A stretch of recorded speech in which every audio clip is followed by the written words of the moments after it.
ज्ञानी भाई आई, हमारी झांसी की रानी आई। ज्ञानी बहन आई, तुम आगे बढ़ो, हम तुम्हारे साथ है। जिग्नेश भाई तुम आगे बढ़ो, हम तुम्हारे साथ हैं। जिग्नेश भाई तुम आगे बढ़ो। हम तुम्हारे साथ है। हमारा नेता कैसा हो, हमारा नेता कैसा हो।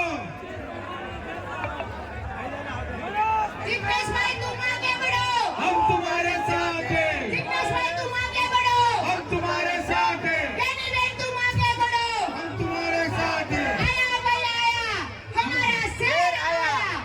आया भाई आया, हमारा शेर आया, आया भाई आया। हमारा शेर आया। जिग्नेश भाई तुम आगे बढ़ो, हम तुम्हारे साथ हैं, जिग्नेश भाई तुम आगे बढ़ो। हम तुम्हारे साथ। रस्तावटी ઝઘડું પાડે એટલે બે હાથ જોડી વિનંતી છે, પ્લીઝ મહેરબાની કરે ज्ञानी बहन साहिब तुम ने आगे आवाज- बढ़ो।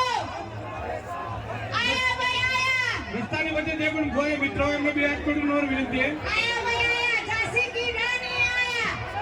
जिग्नेश भाई तुम आगे बढ़ो, हम तुम्हारे साथ हैं, जिग्नेश भाई तुम आगे बढ़ो, हम तुम्हारे साथ हैं, जिग्नेश भाई तुम आगे बढ़ो। हम तुम्हारे साथ हैं, ज्ञानी बहन तुम आगे बढ़ो, हम तुम्हारे साथ हैं, ज्ञानी बहन तुम आगे बढ़ो। हम तुम्हारे साथ हैं। कौन आया भाई आया, हमारा शायर आया। प्लीज મહેરબાની વ્યવસ્થા ના હો। સ્ટેજ ઉપર જે કોઈ ભાજપના નમ્ર વિનંતી કે સ્ટેજની મર્યાદા હોવાથી સ્ટેજથી નીચે તમને સહકાર આપો એવી વિનંતી। સ્ટેજની બહાર જે કોઈ ઉભા બધા સહકાર આપો ભાઈ। હવે બધા બહાર બેસી જાઓ, હવે સહકાર આપો। સ્ટેજની બહાર જે કોઈ ભાજપની વિનંતી કે સ્ટેજની મર્યાદા હોય બધા બેસી જાઓ। સ્ટેજ હવે આગળ દરેકને નામ ન કહેવા પડે।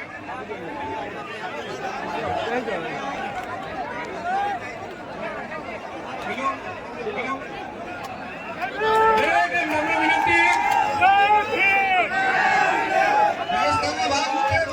દરેકને વિનંતી કે સ્ટેજ પરથી અમુક માણસો નીચે ઉતરી જાય। સ્ટેજ દબાશે, સ્ટેજ થોડું ખાલી કરો। કોંગ્રેસ કોંગ્રેસ એસસી ની વાત આવે, ઓબીસી ની વાત આવે, આખા દેશની અંદર રાહુલજીએ એક જ નારો ચલાવ્યો કે તમે જનગણના એ વસ્તીના ધોરણે આંકડા આપો, કેમ નથી આપતા? અને જેને જનગણના માટે વાત સામેના પક્ષો વાળાએ કરીને તો એમને પણ ક્યાંક ને ક્યાંક એમના કાઢી મૂક્યા। એનું કારણ છે કે જો જનસંખ્યા અને વસ્તી ગણતરી જે એના કાસ્ટવાઇઝ થાય તો ક્યાંક ને ક્યાંક એમના પોલ ઉઘાડા થાય એમ છે, એટલા માટે કરી થઈ રહ્યો છે। કોઈ પણ 5-6 મહિના ખાલી ના રહે। આજે આ પંચાયતની ચૂંટણીઓ ના આવે, જિલ્લા પંચાયતની ના આવે, તાલુકા પંચાયતની ના આવે, બે વર્ષથી આ વહીવટદારોનું રાજ ચાલે છે। ત્યારે મારે વિશેષ નથી કહેવું, પણ જ્યારે નડાબેડથી કરીને અંબાજી સુધીનો પ્રવાસ કર્યો, ગામડે ગામડે આ પહેલી ચૂંટણી ગુલાબભાઈ એવી હશે કે 1948માં આ દેશને આઝાદ કરવા માટે, આ દેશમાંથી ગોરાઓને કાઢવા માટે ગાંધીજી હોય, સરદાર વલ્લભભાઈ પટેલ હોય, બાબા સાહેબ હોય, આવા એ વખતના આપણા સ્વતંત્ર સેનાની હોય, આ બધા જે લડવૈયા હતા એને આ દેશમાંથી ગોરાઓને કાઢવા માટે સુખી સંપન્ન ટાટા અને બિરલા અને ધનવંત જે પરિવારો છે એ મદદ કરતા હતા। અને આ 2024 ની ચૂંટણી છેક નડાબેડથી કરીને અંબાજી ગરીબ સમાજો ગેની બેનને આ દેશની લોકશાહી બચાવવા માટે કરીને નાનું મોટું ફંડિંગ કરે છે। પેલા ગોરોને કાઢવા માટે કરીને ફંડિંગ થતું હતું અને આ વખતે ચોરોને કાઢવા માટે કરીને સમગ્ર બનાસકાંઠાની જનતા ફંડિંગ કરે છે। ત્યારે આપ સૌને મારી બે હાથ જોડીને વિનંતી છે કે ક્યાંક નાના મોટી કોઈ કારણોસર ભૂલ થઈ હોય તો ભૂલ કરવા વાળા કરતા માફ કરવા વાળો મહાન હોય છે। અને વાવ ભાભર સોયગામ આ થરાદ આ વિસ્તાર કોઈ એક એવો પરિવાર ના હોય કે એના સુધી અમે કે કોંગ્રેસ પાર્ટીના આગેવાનો તમારા સુખ દુઃખમાં આવીને ઉભા ના રહ્યા હોય, એવો કોઈ દાડો નહીં હોય। તમે મને ફોનથી સમાચાર આપ્યા છે ને તો અડધી રાતે તમારા વચ્ચે અમે આવીને ઉભા રહ્યા છે।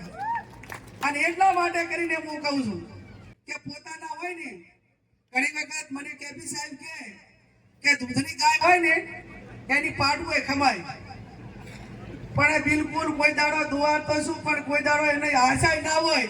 એ આખો દાડો સોટિયું ભરે તો એનું દર્દ પણ થાય છે।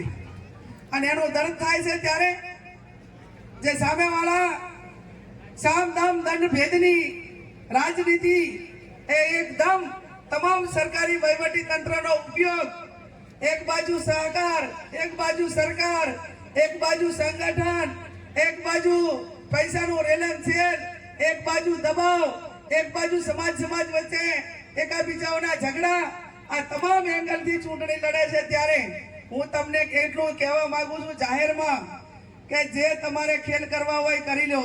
મને ઘણી વખત એમ કે બેન આ બધા સંસાધનો તમારી સામે છે. મેં કીધું આના સંસાધનો 2017 મારી સામે જ હતા અને 2017 શું થયું એ તમે ગુજરાતે અને જિલ્લાએ જોયું. આના સંસાધનો 2022 મારી સામે હતા જ, જ્યાં ચૂંટણી લડવાની પણ હિંમત કરી નથી. આપણે હર હંમેશા એક કહેવત છે કે કોઈ પણ માણસ વધારે કાંઈ બોલું કરતો હોય ને ત્યારે એમ કે આ ચોરને પણ ચોરની માં કોણ છે એને ગોતો. એટલે આપણને ખબર છે કે આપણે ચૂંટણી ચાના સામે લડવાની છે. આપણે ચૂંટણી ડમી સામે નથી લડવાની. આપણે બનાસકાંઠાની આઝાદી માટે એક વ્યક્તિ સામે આપણે આ ચૂંટણી લડવાની છે. અને વ્યક્તિને પોતાને ખબર હોવી જોઈએ કે આ કોંગ્રેસ પાર્ટી છે કે દેશમાંથી આ પાર્ટીએ અંગ્રેજોને કાઢ્યા હોય તો બનાસકાંઠામાંથી તમને કાઢવામાં બનાસકાંઠાની જનતા કટિબદ્ધ છે અને કોઈ તમે રોકી શકવાની નથી. ત્યારે સત્તાનું વિકેન્દ્રીકરણ હોવું ખૂબ જરૂરી છે અને સત્તાનું વિકેન્દ્રીકરણ જોવું અલગ હોવું ખૂબ જરૂરી એટલા માટે છે કે આજે બનાસકાંઠાની હાલત શું છે. આ સમાજ વચ્ચેની ચૂંટણી નથી. આ ભાજપ કોંગ્રેસ કરતા એક વ્યક્તિ સામેની ચૂંટણી છે અને વ્યક્તિએ બનાસકાંઠા જિલ્લાને જે બાનમાં લીધો છે. હવે આખા જિલ્લામાં ફરીને નોકરિયાના, ડેરિયાના, કોન્ટ્રાક્ટરના વાયદા આપે છે, લોભને લાલચ આપે છે. એમને મેં દાતામાણીયા બધે જઈને કીધું કે આ 2017 નું 5000 નું લિસ્ટ અમારી પાસે પડ્યું છે. એ 5000 નથી કોઈને ફોન કરી કહેતા કે તે વચ્ચે હતા ને એ કોઈ ફોન ઉપાડતા નથી. એટલા માટે કરીને નાય ને તો ત્યાં એટલે હવે એક વખત કોઈ વિસ્તારની અંદર માણસ એક વખત છેતરાય પણ વારંવાર છેતરાય નહીં. એટલે ચાક નાના મોટી લાલચો લોભ મને લાગે થરાદમાં 2022 બધી આવી લાણી આપી છે અને કોઈ ગયા વરાળ ઠલવતું હશે. એટલે થરાદનું આ બાજુનું ત્યાંનું તો એક વાવનું લિસ્ટ ભેગું થયું, પછી થરાદનું થયું અને આ વખતે તો આખા જિલ્લાનું લિસ્ટ ભેગું થાય છે. બેંક માટે, ડેરી માટે, કોન્ટ્રાક્ટર માટે અને પછી 8મી તારીખ થાય ને એટલે બધાના ફોને બ્લેકમાં મેલી દેશે, કોઈ ઉપાડશે નહીં. આપણે આ વર્ષોથી જોઈએ છે. એટલે એવી ક્યાંય નાના મોટી વાતોમાં ના આવતા પોલીસના ઘણી બધી નાનો પોલીસનો સ્ટાફ એ આપણા માટે લાગણી વાળો છે પણ ક્યાંક ને ક્યાંક ઉપરના અધિકારીઓ એમને સારું પોસ્ટિંગ મળે, અમારી વાહ થાય, અમને કંઈક સારા ઓલા ઠેકાણે મૂકે એના માટે કરીને ક્યાંક ને ક્યાંક નાના માણસોને દબાવવા માટેનું ચાલુ કર્યું છે. તો હું એમ અને તમને બુટલેગરો પણ પગાર નથી આલતા. બુટલેગરો હપ્તા આલતા છે પણ તમને પગાર નથી આપતા. અને આ બધી જ્યારે બાબતો ધ્યાનમાં લઈને હું એમને વિનંતી કરું છું કે આ લોકશાહીનું હનન ના કરો. એ કોઈના નથી થયા, કાલે તમારા નથી થવાના. આજે આઈપીએસ જેટલાય જેલમાં છે એ નજરની સામે છે અને એ નોબત તમારા માટે પણ ઇનાય ના લાવે એ જોજો. એટલે આપ સૌને મારી બે હાથ જોડીને વિનંતી કે આપ સૌ 7મી તારીખે કોંગ્રેસના પંજાને વોટ આપીને વિજય બનાવજો. હું એટલું ચોક્કસથી કહીશ અને બનાસકાંઠા માટે એટલું અમે ચોક્કસથી કહીશું કે પી સાહેબ ભલે અમારી પાસે પૈસા 1 રૂપિયો ના હોય, ભલે અમે 500 ને 1000 રૂપિયા માંગીને ચૂંટણી લડતા હોઈએ પણ અમારી પાર્ટીના આગેવાનો હોય, અમારા મતદારો હોય, અમારું શિસ્ત નેતૃત્વ હોય, અમારા ઉપર મૂકેલો ભરોસો હોય, એ ભરોસાનો વેપાર અમે કદી જિંદગીમાં કર્યો નથી અને કદી કરવાના નથી. અમે વેચાવ માલ નથી. અમારે જિગ્નેશભાઈ મેવાણીને કે કાંતિભાઈ ખરાડી હોય એ બનાસકાંઠાની જનતાને અમે ગૌરવ અપાવ્યું છે. અમે એવું એક પણ કામ નથી કર્યું કે જેથી કરીને તમારે નીચું જોવું પડે. અને લોકશાહી એક મતદાર જ્યારે મતદાન કરતો હોય ત્યારે એના ઉપર ભરોસો મૂકીને મતદાન કરે છે. મને જિગ્નેશભાઈ મેવાણી મને યાદ આવે 2017 ની ચૂંટણી. મારો દલિત સમાજ હોય, વાવ તાલુકાનો 18 આલમ હોય, જેના આર્થિક પૈસા હતા એવા મારા રાગાડાના કોઈ ગરીબ ઠાકોર સમાજને બધા ગામને 15 દાડા પાડે અને કોલ વેચને બાર મતદારો એને મતદાન કરાવે પણ હાથ વીડીએ હારું ના કરે. અને અમે અને એક ટકો ક્યાંય તમારા ભરોસા નગવા નહીં દઈએ અને નહીં દઈએ એટલા માટે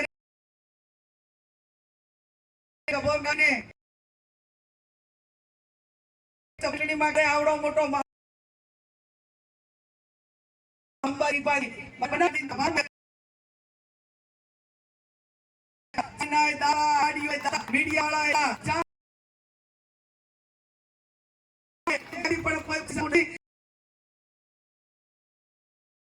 અમારા માટે રોજ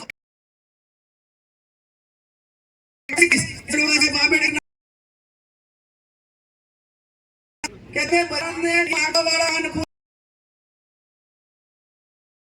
કે દાદી દરિયા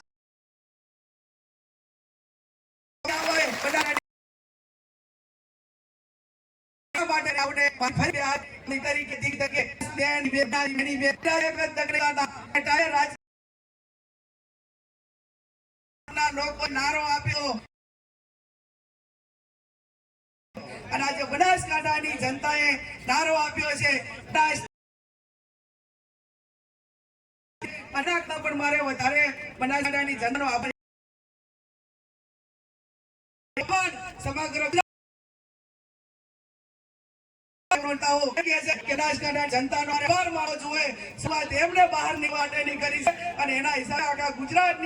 કોંગ્રેસનું વાતાવરણ બન્યું છે અને એટલા માટે આપ સૌ અહીંયા ગભે ગભો ગાવીને જિગ્નેશભાઈના હાથ મજબૂત કરજો.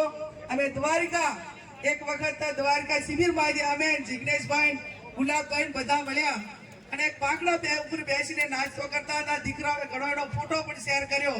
ગુલાબભાઈને નાસ્તો આપ્યો, જિગ્નેશભાઈ લેતા હતા. ઘણા છોકરાએ અમે કોમેન્ટ કરી કે આ સર્વ ધર્મ સર્વ સમાજ મધ્યાહન ભોજન એની જે કઈ યોજના એ આપણાને સૌને પ્રેરણા આપે. અને મેં પછી એમાં એવું લખ્યું કે ભાઈઓ નાના ભાઈઓને ખવડાવીને ખાય ને એનું નામ જ બેન કહેવાય.